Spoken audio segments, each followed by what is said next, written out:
respected principal, teachers, and my dear friends, my name is Tanusmi, and today I stand before you with great pride and joy to speak about a very special day, our Independence Day. 13th August 1947 was not just a day, it was a day when India broke the chains of slavery and stood tall as a free nation.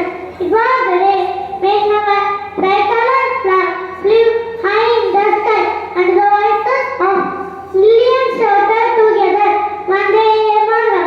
Friends, we must never forget the blood, sweat and sacrifice of our freedom fighters, brave hearts like Mahatma Gandhi, who fought with peace, Bhagat Singh, who gave his life young, and Subhash Chandra Bose, who inspired many with his words, "Give me blood, and I will give you freedom."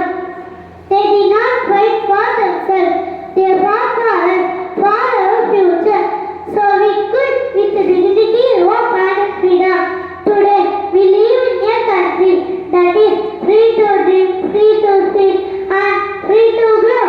That is the power of freedom. But freedom also means duty. The duty to be honest, kind, brave, and united. We must stay well, help each other, and always put our nation first. Let us remember, India is not just a country. It is an emotion. It lives in our heart. Every time we celebrate